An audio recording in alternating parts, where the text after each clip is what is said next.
She didn't even go to college. I don't think I'm a lawyer. I don't have to be a lawyer to read the newspaper. You should really go to school. Oh, well, and Lisa, figure out you should go to work and pay those lawsuits off is what you should do.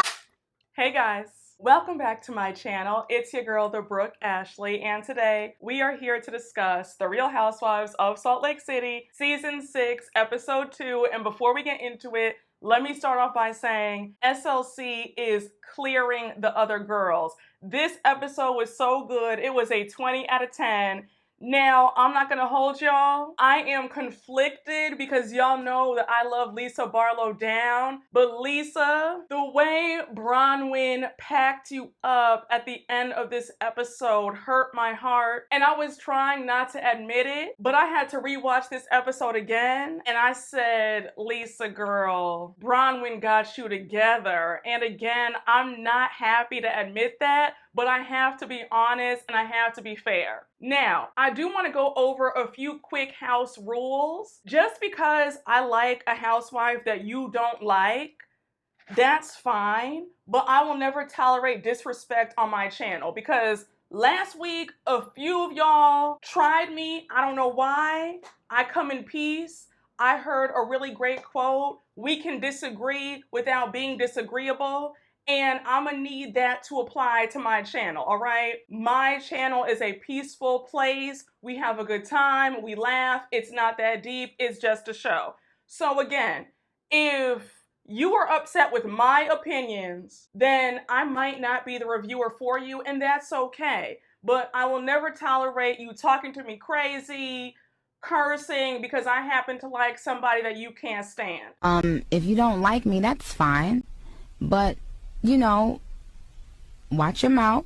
Which brings me to my next point, that this was that kind of episode where everybody tried it, so everybody's getting whacked, all right? But without further ado, let's get right into it because you guys already know that we don't have a minute to spare. So we open up the episode with it being day 2 of their RV camping trip. It's the next morning, and they're all like, what happened? When I tell y'all, I don't even know how they all slept in that tiny RV. And also, where did their driver sleep? I said, not me, girl. You have Meredith asking if they have a coffee maker. And Angie says, Meredith, we're not at the Four Seasons, honey. We are in an RV.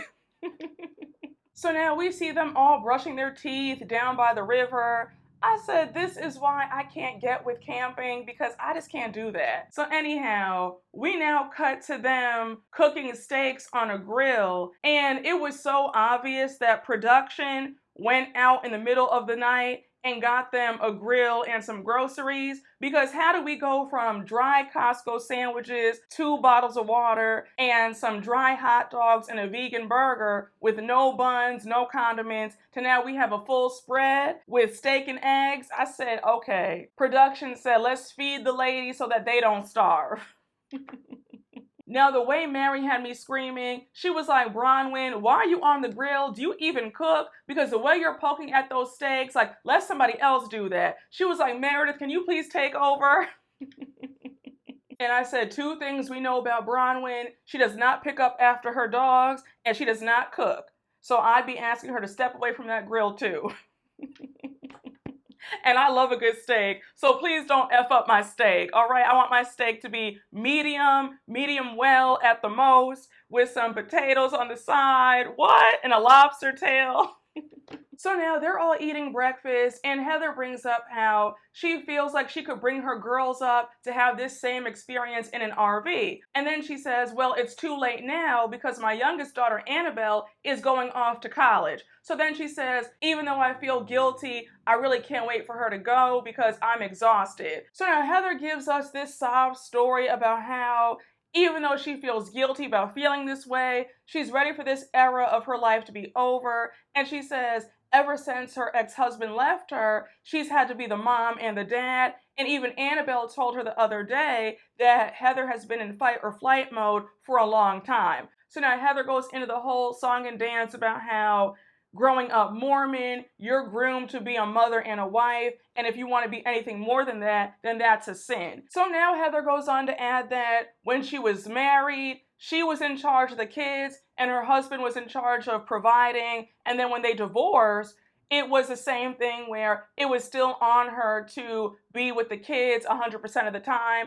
And we learned that Heather's ex-husband has never had custody of the kids, and he would only see the girls once a week. I said, wait, the fact that her ex-husband never had a weekend with his girls, he never had them overnight, that's really wild to me. And I'm also surprised to hear that because Heather, who's been watching your girls when you've been away doing press for the show? But I will say that Heather's ex-husband should feel embarrassed for not being an active father, because again, what do you mean you've never had your kids overnight and you only see them once a week? So now Bronwyn jumps in to share her story, and she's obviously trying to relate to Heather. And I said, Bronwyn, Heather does not like you, so whatever you say, she's going to find fault with it. If I were you, I would have sat back and just stayed quiet, and I would have eaten my steak, because the way Heather twisted up your words, I said, girl, this is crazy. So Bronwyn's like, Heather, I totally get it, because when I had Gwen, I had my insecurities. So I feel the opposite of Heather, because Gwen graduated in October and she should be moving out, but instead I moved her boyfriend into our home because I don't want her to leave. So Bronwyn says that she's not ready for Gwen to leave the house, and how she has no idea who she is if she's not a mother. And I was just like, oh my gosh. So anyhow, you have Bronwyn clearly showing that she can empathize with Heather because she also has insecurities as a mother. You would think that Bronwyn sharing her story, Heather would be like, oh my gosh, thank you for sharing that, Bronwyn. That was nice of you to do that. I appreciate that. No. You have Heather sitting up there with her face all frowned up, and she's like, oh, I feel like you're telling me that I don't love my kids because I want them to leave. I said, Heather, that's not what she said, and you know it. And I can't stand people who are committed to misunderstanding you. And I know how that feels on YouTube, especially because I could say I like French toast, and here comes somebody saying, oh, so you hate people who eat waffles? It's like, are you okay? Yeah. When somebody is committed to misunderstanding you, there is nothing that you can say that will ever be right in their eyes. And that's the case when it comes to Bronwyn and Heather. Because Heather, how did you get that from what Bronwyn said? Bronwyn's trying to relate to you saying, hey girl, I have my insecurities too as a mother. I feel like I didn't do enough as a mom and I want her to stay. I empathize with you. Like, girl, I get it. And now you want to say, oh, you're saying that I don't love my kids? Time out. Let's stop. Heather, I'm going to have to whack you repeatedly throughout this recap because you tried it several times in this episode. You just can't help yourself. And listen, I am not Bronwyn's biggest fan. And it pains me to have to give her just due and her tens, but right is right and wrong is wrong. You know good and damn well that that's not what Bronwyn said. You just don't like that lady. Just say that. Again, I don't know how you got that from what Bronwyn said, but you are the clear definition of purposely trying to misunderstand her because you don't like her. So Bronwyn is shocked and appalled, and she's like, girl, not at all. I just don't want you to question yourself over how you did things. And Heather's being dismissive, and she says, well, I just can't wait for a new chapter. I said, Bronwyn, please stop trying to connect with Heather. It's just not in the cards for you. Heather does not like you. And if I'm being honest, it's really funny that Heather and Bronwyn have so much friction because they're very similar. They're both very desperate at times when it comes to validation of other people, especially when it comes to Lisa Barlow. So it's so funny how the two people who are very similar can't seem to get along. So there's an awkward silence, and now Whitney jumps in and she says, well, Heather, it's so funny because I now want to be a stay-at-home mom, but I can't be. So Whitney goes into her money issues and how the failed business has affected things and she needs to go out there and work. So we learned that Whitney and Justin merged their businesses together. They merged Wild Rose Beauty with another company. Things were going well at first, and all of a sudden, things tanked. So we see a flashback of Whitney crying to Justin about how she feels defeated. Justin's giving her a pep talk about, well, maybe it wasn't the right timing. And I said, this has to be the third or fourth season where Whitney and Justin are dealing with a failed business and money issues. I'm like, my God. So now Whitney says, it's so funny how life will keep you moving. And now Mary jumps in and says, yeah, it'll change with no warning. So now Whitney goes on to ask Mary how her son Rob Jr. is doing. And Mary says, taking it day by day, he has his good days and his bad days, his highs and lows. So now we cut to Mary's confessional where she shares that when Rob Jr. came back from rehab, they sat him down and talked to him. And Rob Sr. said, look, we're not going to babysit you. And they made a pact to take it one day at a time. Then she goes on to add that they're giving him the space to figure things out. Now, I know that a lot of you guys saw the headlines of what happened a few weeks ago, but earlier this month, Robert Jr. was arrested. He was arrested for assault and trespassing. Just a very sad situation. It's obvious that there's still some work that needs to be done. And I'm just sending all my prayers to Mary. I know it can't be easy. But Mary does mention that she has no support system other than her husband, Rob Sr. And she says, I only have one kid. I couldn't imagine raising 3 kids with no help. And then she says, Heather, you should be proud of yourself for all that you've done. And that was a really sweet moment because, again, Heather, I feel like you beat yourself up about everything. At some point, you have to say, you know what, I did a really good job and pat yourself on the back. So now Angie's like, well, we had a rough night. Let's get this show on the road. Let's go back home. So they're in the RV and they can't seem to leave because the RV is stuck. So they're all like, well, should we all get out and push the RV? When I tell you that me and Mary are on the same page, Mary said, well, I'm not getting out. I'm not pushing a damn RV. Y'all have fun with that. I said, girl, I know that's right. And especially being the only chocolate chip in the cookie, I damn sure am not doing any labor. All right. So yeah, I would have been in that RV as well. So now everybody's back home. We see some short scenes with Angie walking her dog with her daughter. Whitney's running with her kids. And now we cut to Heather in her car and she's on the phone with Angie. So Angie's like, hey girl, did you get Amy's invitation for her Saturday social? And Heather's like, oh yeah, I'll be there. I can't wait. I love Amy. She throws amazing parties. And we find out that Amy is an SLC socialite. Now, according to sources, Amy was allegedly filming to be a friend of the show. And they're saying that she quit the show after filming this episode. And when we get to the end of this episode, I totally understand why. So now we see Heather pull up to the restaurant and she is meeting up with the one and only Lisa Barlow. I said, welcome back, baby gorgeous.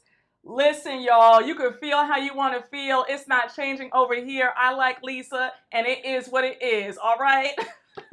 I was happy to see her back on my screen. But Lisa, I do have to just tap you a few good times though. But girl, it's all love, all right? But anyhow, when Heather and Lisa gave each other a hug, did y'all see the 2 black women sitting next to them? I don't know if they were paid extras, but that one black woman who stared Heather up and down and was like, she was not here for Heather's outfit. When I tell y'all, I was on the floor. The look that she gave Heather had me screaming. She looked at Heather with such disgust. She was like, and one more thing, I also felt like the waiter was a paid actor. For some reason, he just seemed so animated that it was giving he was a paid extra off of Craigslist too. But anyhow, we have Heather and Lisa order their food, and now they start making small talk. So Lisa starts things off, and she's asking Heather, so how was the trip? Where'd you guys end up going? So Heather's like, oh yeah, we went an hour away to Provo Canyon. We were in an RV camping. So Lisa was surprised to hear that. She's like, the way I can't fathom Mary Cosby camping. I was really sad that I wasn't there with you guys. So Heather's like, well, girl, even though you weren't there physically, you were there. Like, they talked about you a lot. So of course you have Heather giving us that whole she's just such a saint vibe. She's like, of course I'm not going to lie to Lisa. I'm going to tell her what happened because part of our friendship involves being straight with each other. I said, okay, girl, if that's what you want to call it, I guess. So Heather says that Bronwyn brought up the lawsuits and the accusations, and she says, honestly, it was a really shitty thing to do, and it sets a horrible precedent in this friend group. And then she goes on to add that Bronwyn was clearly trying to annihilate Lisa. And I do agree with that, because Bronwyn was too eager to bring this news to the forefront. The glee in her face, the tone of her voice to try and embarrass Lisa was not lost on me, but again, I digress. So now you have Heather saying, Lisa, you need to squash this. Lisa is already upset. And you know that she's angry when her voice starts to shake, she starts getting loud, and she's like, how do you squash something that doesn't exist? It's been dismissed. It's been dismissed. This whole thing is so dumb. I mean, what do you want to do? Dig up 15 years of my life and be like, oh, that was so naughty. Really? Anybody with half a brain can see that this lawsuit was dismissed. And also, nobody sues the bottom, bitch. They all go for the top. I said, I know that's right. I said, Lisa, you might be dealing with lawsuits, but girl, that is true. Nobody goes after somebody with nothing. But also, Lisa, let me just ask you a question. What's going on with this red confessional look? Because I don't know if you pissed somebody off in production, but they did you real dirty in this confessional, because that lighting, your hair doesn't look done, the makeup doesn't look done. I'm just like, girl, what's going on? Because anytime you see Lisa, the hair is laid, face is beat, and girl, whatever this confessional look is, they did you so wrong. And I know you addressed it on social media. You were like, well, it is what it is. But yeah, I'd be pissed. I said, baby, it seems like everybody's out to get you, from your confessional looks to the other ladies. I'm like, damn. So Lisa lets it be known that she'll address all of this at Amy's party on Saturday. And now Heather's like, look, what's going on with the lawsuits? I'm confused. Like, help me out. So Lisa says, well, it's a business partner from 15 years ago who we sold the business to. He's suing us. But it's baseless, it's stupid, and it's dumb, and it's been dismissed. The other lawsuit got dismissed too. So this has always been one of Lisa's biggest critiques from, I think, everybody. Lisa has to always let the group know that she's on a different level. It grates on her castmates, and it also grates on the viewers, because a lot of y'all just don't like her, right? Lisa, you mess yourself up when you say things that should just be kept up here. Like, certain things are meant to be said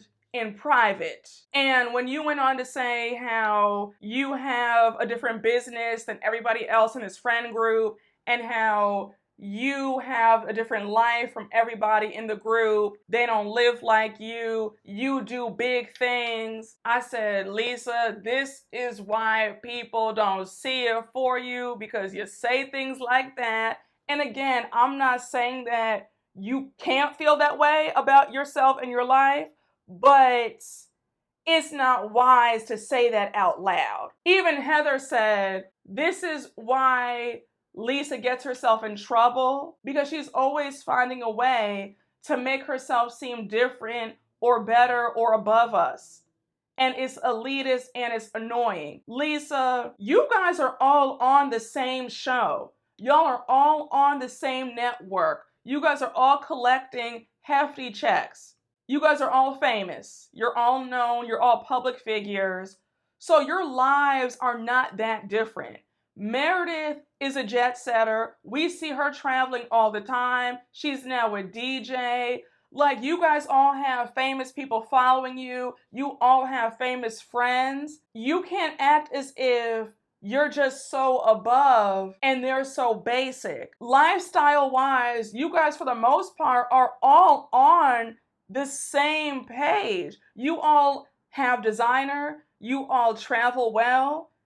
You guys all fly Delta One or fly private. Let's not forget that Rihanna follows Heather. So now Lisa wants to know if anybody else stood up for her besides Heather. And Heather, here's why I have to just get you together. Because for you to sit up there and lie the way you did, for you to say that pretty much nobody stood up for Lisa except for you, that wasn't right and you know it. Because for you to say, well, you know, Meredith was Meredith. She tried to stick up for you in the beginning, but then, you know, I just said, really, Heather, that's not true. She made sure to say, well, it's not uncommon for people to take out loans when owning a business.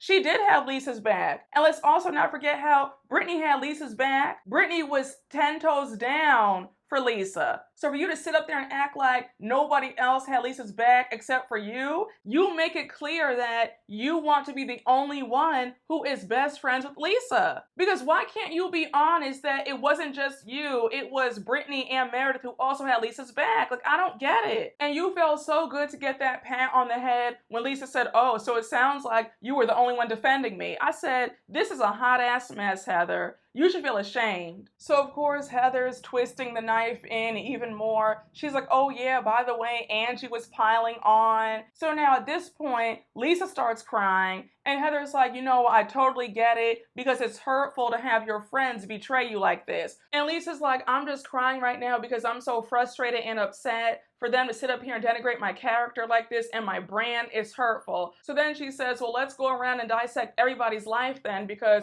if you want to open the door and talk about my life, then now I get to open the door and talk about what you have going on too. I felt bad for Lisa in this moment, and I really felt bad for how Heather was withholding details about who else had her back when they were on that camping trip. Now this scene with Bronwyn and Whitney meeting up to go skiing, I said, oh great, two of my favorite people. I'm gonna do my best to be fair and objective, but Lord knows how they grate on my last good nerve. And y'all know how I feel about Whitney. I feel like Whitney is the Ashley Darby of SLC. And I also feel like she has an obsession with taking Lisa down. But either way, let's just get on with this scene. So they have a good time skiing, and now Whitney's like, oh yeah, I'm all about the fun these days. So Bronwyn says, yeah, me too, like I can't deal with the drama. So now Whitney goes on to ask Bronwyn, how is she feeling after the whole RV trip? So Bronwyn says that she feels like she was able to get to know some people better on the trip, and now Whitney interjects and says, oh yeah, it was really nice seeing you and Heather have a nice moment. And Bronwyn says, yeah, when me and her went kayaking, it was fun, but I felt like the next day when I was talking to her about her daughters, it seemed like things went left and she took what I said the wrong way. I feel like we take a baby step forward and then I piss her off again. So now Bronwyn says, well, I appreciate you having my back and sticking up for me when it came to the whole Lisa stuff. And when you said, well, I experienced that too, thank you again for that. So now Whitney says that she was frustrated in that moment because of the whole double standard of how Lisa has these court cases against her, but yeah, she's not forthcoming about what she's going through, but she wants to dig up stuff on them. Now hold on, Whitney, you've also done that as well. You've been doing that since season 3, when you brought up the whole rumor about Lisa giving BJs for Utah Jazz courtside seat tickets. I'm just saying, Whitney, you can't act as if you're innocent because you've been doing this for quite some time. Unless I'm skipping some chapters, unless I've forgotten something, let me know down below. But I don't like how Whitney is always stirring the pot, in my opinion, and then when people do the same thing to her, then she plays innocent. Just my 2 cents. Bronwyn is the definition of that iconic catfish episode where they were like, you should have never called me a fat ass Kelly Price. Should have never called me a fat ass Kelly Price. You get mad off of that little bitty bull, though. That's f***ed up. It's life. Deal with it. Because the way Bronwyn is really getting revenge over Lisa outing her about not buying that necklace needs to be studied. Bronwyn is still upset by that. Lisa must have cut you to your core because Bronwyn studied those court documents. I said, my God, today. You have Bronwyn talking about when you have 5 people suing you and then one person offers your text messages as evidence. I said, my God. So Bronwyn shares that Lisa's response to the lawsuits was, it's been too long for you to even sue us about this, and how Lisa does not deny that she borrowed the money, but there was never a repayment plan in place. So therefore, she feels like I don't really have to pay you back. I said, oh, girl, that's a mess. You pretty much said, look, you didn't ask for it back, so I'm not paying it back, and it is what it is. It's been 15 years. Kiss that money up to God. It's above us now. I said, listen, Bronwyn said she had time today because she must have combed over every piece of that lawsuit. I said, you really want to take Lisa down? Because you have Bronwyn saying, well, if John's the co-founder of Vita, then why did the lawsuit suggest that Lisa didn't want John to know about her borrowing the money? I said, oh my gosh. I said, Bronwyn, I just want you to admit to us and yourself that you're still hurt about being painted as a liar at that reunion, and you're getting your lick back. Like, just say that. Please, just say that. Because, baby, you are going deep in the trenches to make Lisa look like a liar and a fraud. So now Bronwyn says that the two biggest details that stood out to her in this lawsuit were the gentleman accusing Lisa claims that Lisa did acknowledge the debt. And then the second detail was how Lisa preferred if the gentleman did not tell John about the money. So now Bronwyn brings up how this man is also the one who's responsible for getting Lisa her American Express card. And now Whitney interjects and says, wait, so is this the mystery man that Angie was talking about? And Bronwyn says, supposedly. Now, let me just stop right here. Whitney, if I were you, I just wouldn't have a whole lot to say about what Lisa's going through when you are dealing with the aftermath of a failed business and your bank account's on empty. It's like you have bigger fish to fry. And as we all know, Whitney has always had it out for Lisa. So she is salivating at this information. So Bronwyn says Lisa's worried about what I put or don't put on my Amex. She needs to worry about whose Amex she's using. At least I'm spending my own husband's money. She has a husband, and whose money is she spending? Once again, Bronwyn, I'm going to give you your props for having your information together. You studied those documents from A to Z. We love a prepared housewife. But personally, again, my opinion, you don't have to agree with me. I just feel like Bronwyn is doing this because she's hurt about what happened at that reunion. Now, this scene with Mary talking to her son, Rob Jr., I don't have too much to say about it. My heart goes out to them. I will say this. When Rob Jr. admitted that he is smoking weed again and he feels like his life is at a standstill, he feels isolated, I saw some comments on social media saying, oh, I blame his wife and they need to talk to the wife and find her. I don't like this whole rhetoric of blaming the woman for what a man decides to do. And when the news came out a few weeks ago that Rob Jr. was arrested, all I saw was, oh yeah, it's that wife. It's her fault that he's like that. Absolutely not. Everybody on this earth has free will. And yes, you can be influenced by somebody, but to blame somebody for your actions, that's really unfair. This is his battle to fight, nobody else's. And I loved when Mary said, we can't do it for him. Only Rob can do this. And then when she told him, you can't save everybody. You can only save yourself. And she's right. And again, I wish the best for Rob Jr. I hope that he's able to fight this, and I hope that he's able to have a great life going forward. But nobody can do this for him. He has to want it, like Mary said. I wish the absolute best for them, and I hope that we hear of some progress being made, especially with the recent headlines of what happened with Rob Jr. and his arrest. Now, this scene with Heather and Bronwyn, I said, Heather, girl, you cannot stand this lady, because when they pulled up to the restaurant, we see Bronwyn get out first, and Heather is just staring at her from inside the car. So we see Heather roll her eyes and make a face, and then she tells her driver to wish her luck.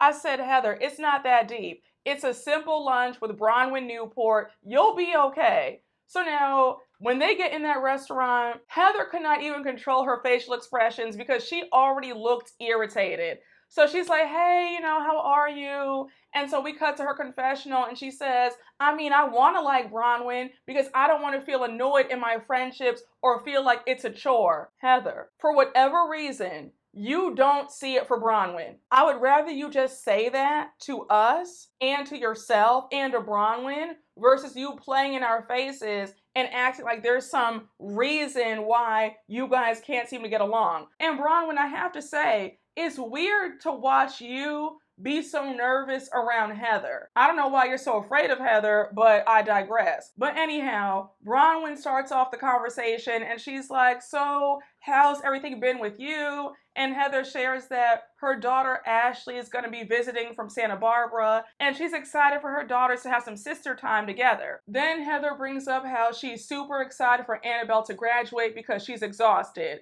So now Bronwyn jumps in and she's like, I do want to mention how when we talked the other day on the camping trip, I was trying to relate to you about your daughters and you took what I said the wrong way. I never meant to say it in a negative way. I was not trying to compare or make you feel a way about anything. I was simply trying to empathize. So Bronwyn says again, I don't know how you heard it, but that's not how I meant it. So of course Heather can't be mature. She's like, oh, well, I heard it as you weren't done mothering and you were trying to be different. So Bronwyn says, once again, that's not what I was trying to say.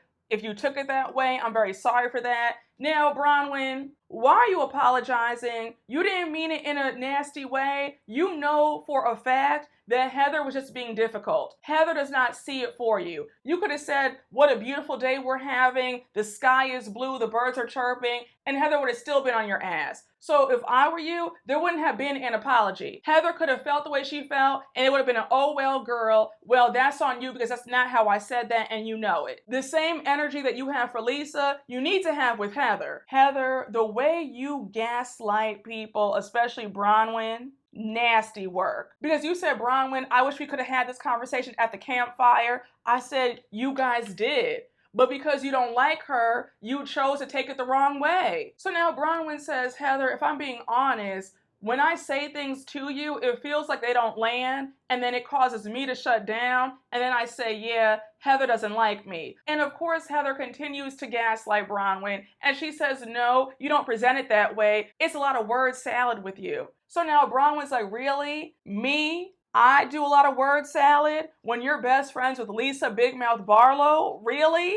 And I said, Bronwyn, for the last time, get it through your pea brain. Heather does not like you. You could buy Heather a brand new Porsche and she would tell you, well, I really wanted a Mercedes. Like, there is no winning with certain people. You could give her $1 million and she would say, oh, why'd you do that? You could have given it to charity. Like, whatever you do, it'll never be enough. So make peace with that. And if I were you, Bronwyn, I would be paying Heather dust. I would act like she wasn't even there because I'll be damned if I'm over here begging for somebody to like me. So now, of course, Lisa gets brought up and Heather's like, I have to ask you, why would you sit up there and expose Lisa's businesses like that when you wanted nothing more to be close to her? So Bronwyn says, yeah, I thought that me and Lisa were close, but apparently not. And now Heather says, oh, okay, so it's all bets are off now. So Bronwyn says, no, it's not that, because after New York, I want to be on neutral ground with Lisa, but she doubled down on social media about me. So Heather says, oh, okay, so it's retaliation then. So Bronwyn says, well, you can call it that, or you can just say that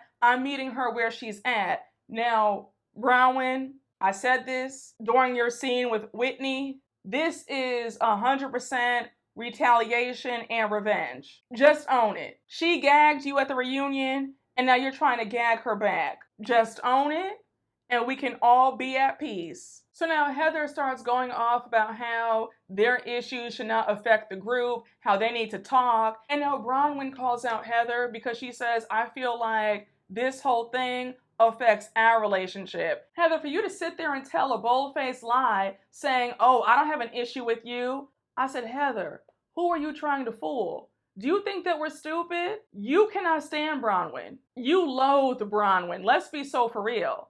Why are you sitting up here saying I don't have an issue with her? You do. And then for you to continue to gaslight Bronwyn and say, hey, do you want to be friends? And when Bronwyn answered back and you just cut her off like that and said, look, cheers to the next public thrashing. Like, girl, what? Don't act like Bronwyn has been the issue as to why you guys can't get along. She's wanted to be your friend. So now it's the day of Amy's social. And when I tell you, despite Amy allegedly quitting, Miss Amy and her husband have a long coin because their ranch is gorgeous. So we see all the women arriving. We see Whitney and Justin arrive first. Then we see Brittany and Jared. I said, oh my gosh, Brittany. And Brittany, I just want to shake you because you told me that you were done for good. And we see the pictures of y'all in the blogs. You guys are back together present day. You obviously don't want to be saved, so it is what it is. It's above us now. But the fact that you were still playing around with this man who doesn't want you at your big grown age, like, girl, what are we doing? A mess. So we see everybody pull up to the party, and now we hear Heather asking, where's Lisa? So we cut to Lisa and John. They're on their way. And Lisa says that she feels very uneasy. She says these girls are like vultures, the way they're always trying to find something on her. She goes on to say, I have nothing to hide because I live my life in the light. Only I can destroy myself. Nobody else can destroy me. I said, I know that's right. So Lisa walks into the party and everybody turns around. You could tell that they were all shook. She greets Amy. Then she greets Meredith. She gives everybody else a wave. Now, Angie, why were you so surprised when Lisa just waved to you? You were over there talking about her, comparing her to Jen Shah, but yet you want to be surprised that she didn't hug you, she just waved? Like, really? I said, all right, girl. So now Meredith is filling Lisa in on the trip. She says, oh yeah, you missed our crazy trip. It was interesting. And Lisa says, yeah, I went out to lunch the other day with Heather and she was filling me in on who was a good friend and who wasn't. She told me that the legal stuff came up. Was there anything else? So Meredith says, look, a lot was said and you should talk to each of the women because it wasn't nice. So as they're talking, we see Brittany walk over and she's like, hey Lisa, just so you know, Angie was running her mouth. She compared you to Jen Shah. So Lisa is pissed. She's like, are you kidding me? Are you kidding me? That is so psycho. For her to compare me to Jen Shah, that is horrible. Now, one thing about Whitney, anytime Lisa is in the vicinity, I feel like Whitney is always glued to whatever Lisa's doing. You have Whitney staring in Lisa's mouth. She's obviously eavesdropping because she turns to Angie and she's like, oh yeah, Angie, they're talking about you. I said, Whitney, can you get some business? I mean, my God, I swear it's like Lisa could be on the other side of the room and you're still staring at her with binoculars trying to see what she's saying. I know some of y'all feel like I'm really biased when it comes to Lisa and the rest of the women. But I'm sorry, y'all. In my personal opinion, I feel like some of this dislike stems from insecurities and them wanting to low-key be Lisa. And I've talked about this before. But they've also admitted how much they envy how free-spirited she is. They envy how confident she is. So I do feel like some of this dislike is really envy.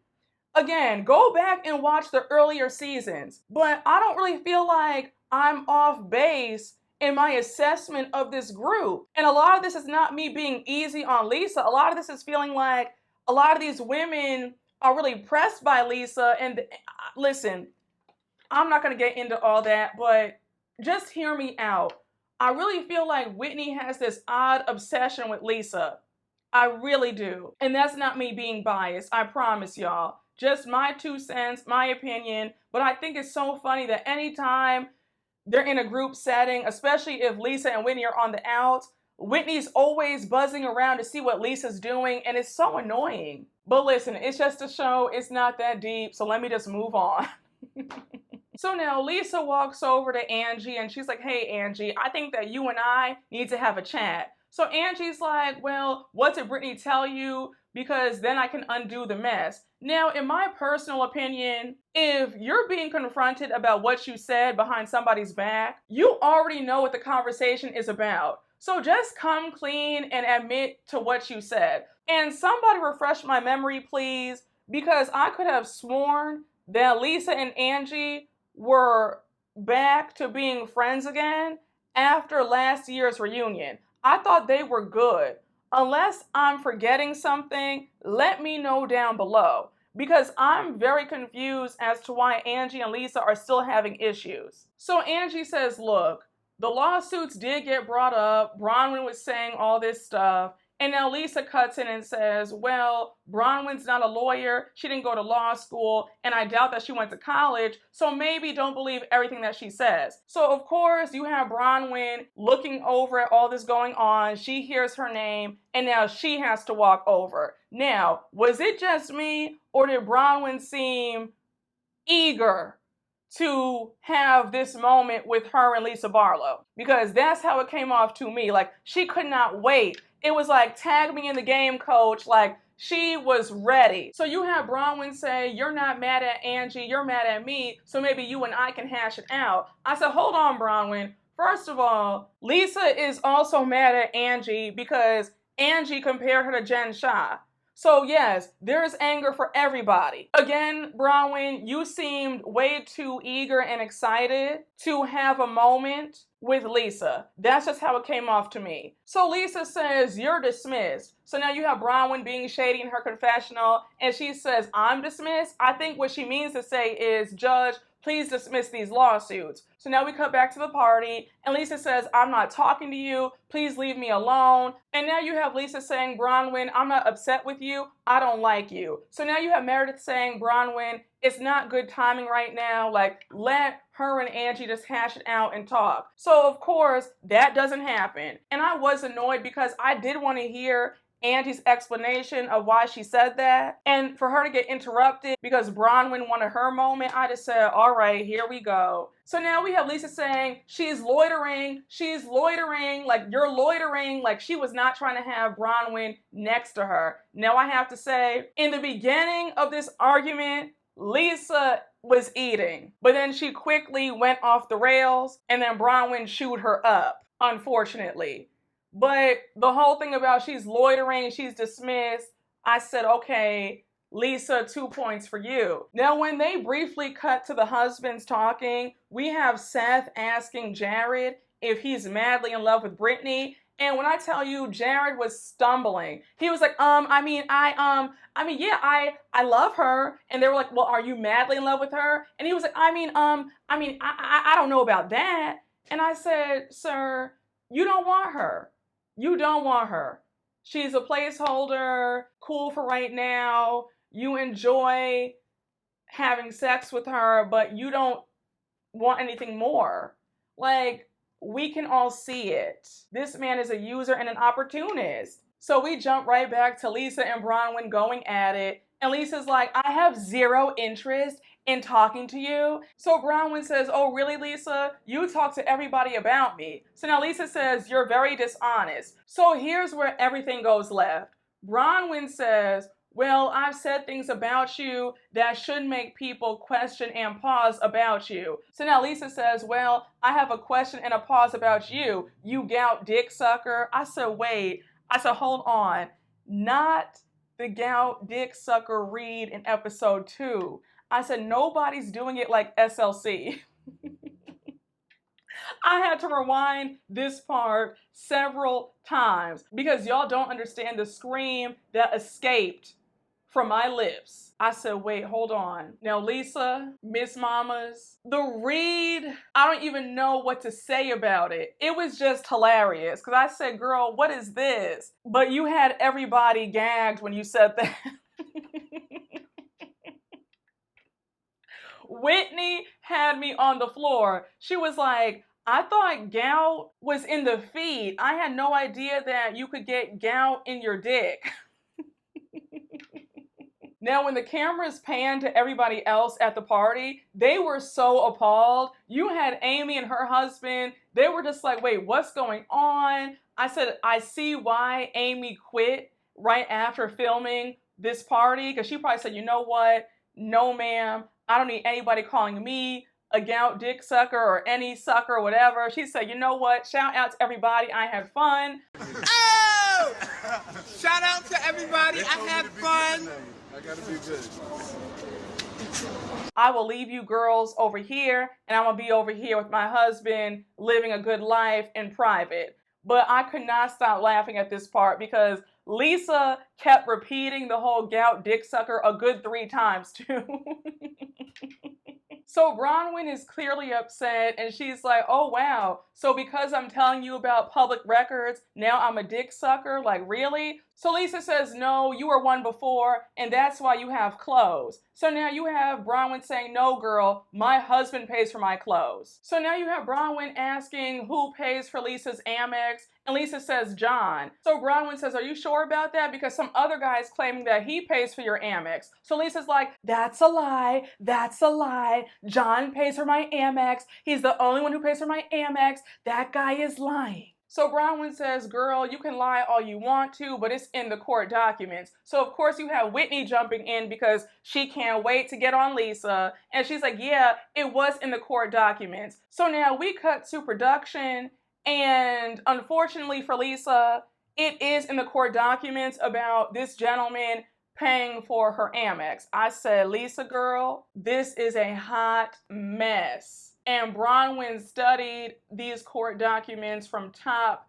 to bottom because the fact that she knows every single detail. Now, Lisa, since you're not a good reader, in a situation like this, your best bet is to walk away and pay the person dust. That would hurt a lot more than the weak reads. I'm just saying. And people would rather you argue with them than ignore them. And knowing that Bronwyn wants your attention, you would have hurt her more had you ignored her. But the fact that you chose to go toe-to-toe with her and then lost, I said, oh, but girl, my heart was breaking for you because you have Bronwyn saying, Lisa, you can make fun of me all you want to, but nothing but cash will clear up your lawsuits. I was just like, Lisa girl, Bronwyn has you by the ropes because Bronwyn had her reads ready. She must have practiced in the mirror because, honey, she was on point with it. So now Bronwyn says, you've been yelling for a year now, and you trying to say that I suck dick, I'm unfazed. So now Lisa says, well, you always told me that when the Amex bill comes, you would tell Todd that. You said when the Amex bill comes,